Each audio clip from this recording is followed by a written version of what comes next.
আওয়ামী লীগের রাজনীতি, আওয়ামী লীগের নেতৃত্ব এগুলো নিয়ে সাম্প্রতিক সময়ে সব থেকে বেশি আলোচনা হচ্ছে এবং সেই আলোচনার মধ্যে নতুন চাঞ্চল্যকর খবর উৎপাদন হয়েছে এবং সেই খবরটা ভারত এবং আমেরিকা থেকে আসছে। যে খবরটা নিয়ে আমরা আজকে আসিফ মাহমুদ সজীব ভুঁইয়া, এনসিপির মুখপাত্র, তাকেও কথা বলতে শুনেছি।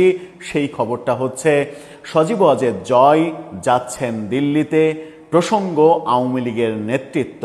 এবং এই ছুটে যাওয়ার মূল কারণ হচ্ছে সজীব ওয়াজেদ জয় আওয়ামী লীগের নেতৃত্ব বুঝে নিতে যাচ্ছেন তার মায়ের কাছে, এরকম খবরই এসেছে।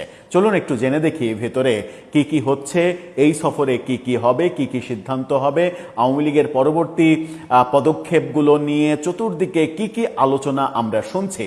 তারা কি পদক্ষেপ নিচ্ছে সেগুলো তো আর অ্যাকচুয়ালি আমাদের পক্ষে জানা সম্ভব নয়, কিন্তু চতুর্দিকে গুঞ্জনগুলো, অথেন্টিক কিছু সূত্র যে গুঞ্জনগুলো তুলছে, সেই গুঞ্জনগুলো কি কি, তার পরিপ্রেক্ষিতে বিশ্লেষণ করে দেখা যে সেই গুঞ্জনগুলো কতটা বাস্তবায়িত হবে, সেই আলোচনাই করবে এই ভিডিওতে। থাকবেন পলিটিক্স টিভির নিয়মিত আয়োজনে।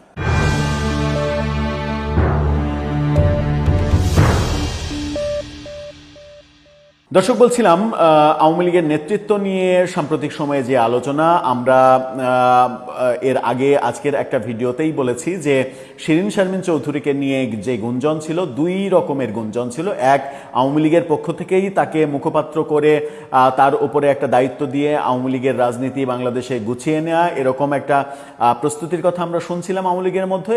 আবার ভিন্ন রকমের পাল্টা প্রস্তুতির কথা শুনছিলাম, সেটা হচ্ছে যে প্রভাবশালী মহল শিরীন শারমিন চৌধুরীকে দিয়ে নতুন রিফাইন্ড আওয়ামী লীগের নামে একটা নতুন আওয়ামী লীগ তৈরি করতে চাইছে, যেটা মানে এর আগে আওয়ামী লীগ সরকারের আমলে যেমন তৃণমূল বিএনপি করা হয়েছিল, ওইরকম তৃণমূল আওয়ামী লীগ